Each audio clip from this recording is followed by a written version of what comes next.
ನಮಸ್ತೆ ಎಲ್ರಿಗೂ. ವಿಶ್ಲೇಷಣಾ ನೀಟ್ ಕನ್ನಡ ಬಯಾಲಜಿ ಈ ನಮ್ಮ ಚಾನಲ್ಗೆ ಸ್ವಾಗತ. ನಾವು ಮೊದಲಿನ NCERT line by line session ನಲ್ಲಿ ಮಾಲಿಕ್ಯುಲರ್ ಬೇಸಿಸ್ ಆಫ್ ಇನರ್ಟ್ ಅನ್ನುವಂಥ ಚಾಪ್ಟರ್ ನ ಶುರು ಮಾಡಿದ್ವಿ. ಈಗ ಅದನ್ನ ಮುಂದುವರಿಸ್ತಾ in RNA every nucleotide residue has an additional OH group present at 2' position in the ribose. ಅಂದ್ರೆ ನಮ್ಗೆ ಆಲ್ರೆಡಿ ಗೊತ್ತಿರೋ ಹಾಗೆ DNA ಅಲ್ಲಿ ಡಿಆಕ್ಸಿ ರೈಬೋಸ್ ನ್ಯೂಕ್ಲಿಯೋಟೈಡ್ ಅನ್ನೋಂಥದ್ದು ಇರ್ತದೆ. ಶುಗರ್ ಇರುವಂತದ್ದು ಡಿಆಕ್ಸಿ ರೈಬೋಸ್. ಆ ರೈಬೋಸ್ ಶುಗರ್ ನಲ್ಲಿ ಒಂದು ಆಕ್ಸಿಜನ್ OH ಗ್ರೂಪ್ ಲೆಸ್ ಇರ್ತದೆ. ಅದೇ ribose sugar which is present in RNA second position carbon ನಲ್ಲಿ ಒಂದು ಎಕ್ಸ್ಟ್ರಾ OH ಗ್ರೂಪ್ ಇರ್ತದೆ. Also in RNA, the uracil is found at the place of thymine. ಇದನ್ನ 5-methyl uracil ಅಂತ ಕೂಡ ಹೇಳ್ತೇವೆ. So RNA ಅಲ್ಲಿ ಥೈಮಿನ್ ಇರೋದಿಲ್ಲ, ಯುರಾಸಿಲ್ ಇರ್ತದೆ. DNA ಅಲ್ಲಿ ಯುರಾಸಿಲ್ ನ ಪ್ಲೇಸ್ ಅಲ್ಲಿ ಥೈಮಿನ್ ಇರ್ತದೆ. DNA as an acidic substance present in nucleus was first identified by Friedrich Miescher in 1869. Friedrich mixture ಅನ್ನುವಂಥ ಸೈಂಟಿಸ್ಟ್ 1869ರಲ್ಲಿ DNA ಒಂದು ಅಸಿಡಿಕ್ ಸಬ್ಸ್ಟೆನ್ಸ್ ಅನ್ನೋದನ್ನ ಡಿಕ್ಲೇರ್ ಮಾಡಿದ್ರು. ಹಿ ನೇಮ್ಡ್ ಇಟ್ ಆಸ್ ನ್ಯೂಕ್ಲಿಯನ್. ಅದಕ್ಕೆ ನ್ಯೂಕ್ಲಿಯನ್ ಅನ್ನುವಂಥ ಹೆಸರನ್ನ ಕೂಡ ಕೊಟ್ರು, ಯಾಕಂದ್ರೆ ಇದು ನ್ಯೂಕ್ಲಿಯಸ್ ನ ಒಳಗಡೆ ಇರುತ್ತದೆ ಅಂತ ಅವ್ರಿಗೆ ಗೊತ್ತಿತ್ತು.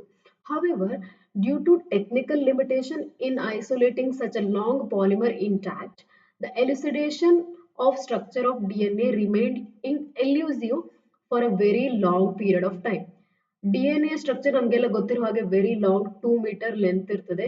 ಸೊ ಅದನ್ನ ಇಂಟ್ಯಾಕ್ಟ್ ಆಗಿ ಐಸೋಲೇಟ್ ಮಾಡುವಂಥದ್ದು ತುಂಬಾ ಡಿಫಿಕಲ್ಟ್ ಆಗಿತ್ತು. ಆ ಟೈಮಲ್ಲಿ ಯಾವುದೇ ರೀತಿಯ ಮೆಥಡ್ ಅವ್ರಿಗೆ ಗೊತ್ತಿರಲಿಲ್ಲ, ಫೆಸಿಲಿಟಿ ಕೂಡ ಇರಲಿಲ್ಲ. ಸೊ ಅದರ ಸ್ಟಡಿ ಮಾಡುವಂಥದ್ದು ಹಾಗೆ ಅದರ ಸ್ಟ್ರಕ್ಚರ್ ನ ಬಗ್ಗೆ ನಾಲೆಜ್ ಆ ಟೈಮಲ್ಲಿ ತುಂಬಾ ಕಡಿಮೆ ಇತ್ತು. It was only in 1953 that James Watson and Francis Crick, based on X-ray diffraction data produced by Maurice Wilkin and Rosalind Franklin, proposed a very simple but famous double helix model for the structure of DNA. So in 1953 ಅಲ್ಲಿ ಇಬ್ರು scientist ಗಳು ಬರ್ತಾರೆ, James Watson ಮತ್ತೆ Francis ಕ್ರಿಕ್ ಅಂತ. ಇವರು ಇನ್ನಿಬ್ರು scientist ಗಳು produce ಮಾಡಿದಂತಹ ಡೇಟಾವನ್ನ ಸ್ಟಡಿ ಮಾಡಿ, ಆ ಇಬ್ರು ಸೈಂಟಿಸ್ಟ್ ಯಾರಂದ್ರೆ ವಿಲ್ಕಿನ್ಸ್ ಮತ್ತೆ ಫ್ರಾಂಕ್ಲಿನ್, ರೋಸಾಲಿಂಡ್ ಫ್ರಾಂಕ್ಲಿನ್. ಇವರಿಬ್ರು ತುಂಬಾ ಫೇಮಸ್. DNA ಸ್ಟ್ರಕ್ಚರ್ ಅನ್ನ ಮೊದಲ ಬಾರಿಗೆ ಸ್ಟಡಿ ಮಾಡಿದಕ್ಕೆ ಯಾವ ರೀತಿ ಸ್ಟಡಿ ಮಾಡ್ತಾರೆ ಅಂದ್ರೆ ಎಕ್ಸ್ರೇ ಡಿಫ್ರಾಕ್ಷನ್ ಅಂತ ಒಂದು ಮೆಥಡ್ ಇಂದ DNA ಮಾಲಿಕ್ಯೂಲ್ ಅನ್ನ ಇಟ್ಟುಕೊಂಡು ಅದರ ಮೇಲೆ ಎಕ್ಸ್ರೇ ಅನ್ನ ಹಾಕಿದಾಗ ಎಲ್ಲೆಲ್ಲಿ ಹೈ ಡೆನ್ಸಿಟಿ ಆಫ್ ಇಲೆಕ್ಟ್ರಾನ್ ಇರ್ತದೆ ಅಲ್ಲಲ್ಲಿ ಈ ಎಕ್ಸ್ರೇ ರೀಬೌಂಡ್ ಆಗಿತ್ತು. ಆ ರೀತಿ DNA ಸ್ಟ್ರಕ್ಚರ್ ಯಾವ ರೀತಿ ಇದೆ ಅನ್ನುವಂಥದ್ದು ಒಂದು ಪೇಪರ್ ಅನ್ನ ಇವರಿಬ್ರು ಪ್ರೊಡ್ಯೂಸ್ ಮಾಡ್ತಾರೆ. ಆ ಪೇಪರ್ ಅನ್ನ ಸ್ಟಡಿ ಮಾಡಿಕೊಂಡು ಜೇಮ್ಸ್ ವಾಟ್ಸನ್ ಮತ್ತೆ ಫ್ರಾನ್ಸಿಸ್ ಕ್ರಿಕ್ ಅನ್ನುವಂಥ ಇಬ್ರು ಸೈಂಟಿಸ್ಟ್ ಗಳು ಡಬಲ್ ಹೆಲಿಕ್ಸ್ ಮಾಡೆಲ್ ಅನ್ನುವಂತಹ DNA ಸ್ಟ್ರಕ್ಚರ್ ಅನ್ನ ಪ್ರಪಂಚಕ್ಕೆ ಕೊಡ್ತಾರೆ. One of the hallmark of their proposition was base pairing between two strands of polynucleotide chain.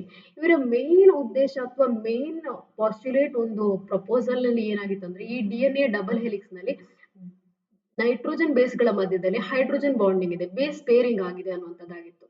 However, this proposition was also based on observation of Erwin Chargaff's that for a double-stranded DNA, the ratios between adenine and thymine, guanine and cytosine are constant and equals to 1.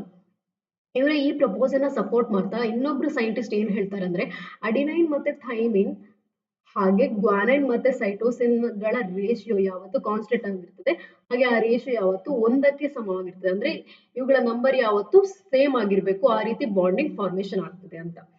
So the base pairing counters a very unique property to the polynucleotide chain.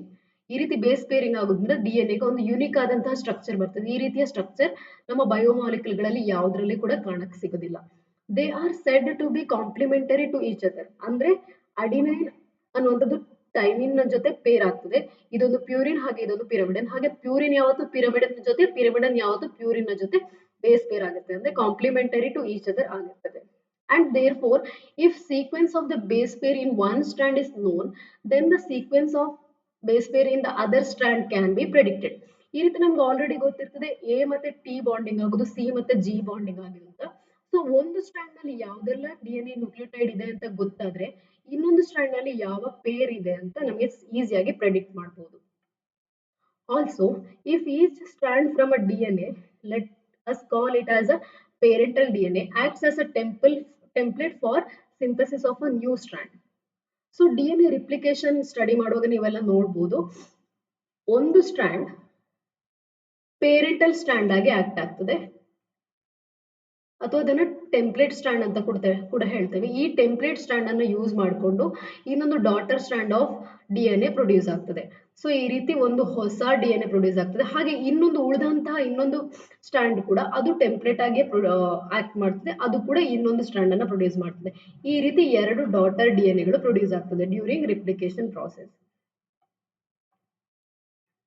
Proposed would be identical to the parental strand molecule. So ಈ ರೀತಿ produce ಆದಂತಹ DNA ಯಾವತ್ತು parental, ಈ ಎರಡು ಸ್ಟ್ರಾಂಡ್ಗಳು parental ಸ್ಟ್ರಾಂಡ್ಗಳು ಯಾವುದೆಲ್ಲ ಇದೆ ಮೊದಲಿಗೆ ಅವುಗಳಿಗೆ ಐಡೆಂಟಿಕಲ್ ಆಗಿರ್ತದೆ. Because of this the genetic implication of the structure of DNA become very clear. So ಈ ರೀತಿ ಸ್ಟಡಿ ಮಾಡಿದಂತಹ DNA ಸ್ಟ್ರಕ್ಚರ್ ವೆರಿ ಕ್ಲಿಯರ್ ಆಗಿ ಎಲ್ರಿಗೂ ಅರ್ಥ ಆಯಿತು. The salient feature of double helix structure of DNA are as follows. So ಈ ರೀತಿ Watson ಮತ್ತೆ ಕ್ರಿಕ್ ಕೊಟ್ಟಂತಹ DNA ಸ್ಟ್ರಕ್ಚರ್ ನ ನಾವು ಕರೆಕ್ಟ್ ಆಗಿ ಸ್ಟಡಿ ಮಾಡೋದು ಯಾವ್ದೆಲ್ಲ ಫೀಚರ್ ಇದೆ ಅದರಲ್ಲಿ ಅಂತ ನೋಡೋದಾದ್ರೆ, it is made up of two polynucleotide chain where the backbone is constituted by sugar phosphate and the base is project inside. So ಅವ್ರು ಏನ್ ಹೇಳ್ತಾರೆ ಅಂದ್ರೆ DNA ಅನ್ನುವಂಥದ್ದು ಡಬಲ್ ಹೆಲಿಕ್ಸ್ ಮಾಡೆಲ್. ಎರಡು ಸ್ಟ್ರಾಂಡ್ ಆಫ್ ಡಿಎನ್ಎಗಳು, ಟೂ ಸ್ಟ್ರಾಂಡ್ಸ್ ಆಫ್ ಪಾಲಿನ್ಯೂಕ್ಲಿಯೋಟೈಡ್ ಒಂದಕ್ಕೊಂದು ಈ ರೀತಿ ಹೆಲಿಕಲ್ ಆಗಿ ಕಾಯಿಲ್ ಆಗುತ್ತೆ. ಹೆಲಿಕಲ್ ಅಂದ್ರೆ ಸ್ಪೈರಲ್ ಆಗಿ ಕಾಯಿಲ್ ಆಗಿರ್ತದೆ. ಸೊ ಇದರ ಬ್ಯಾಕ್ ಬೋನ್ ಅಲ್ಲಿ ಶುಗರ್ ಮತ್ತೆ ಫಾಸ್ಫೇಟ್ ಇರ್ತದೆ.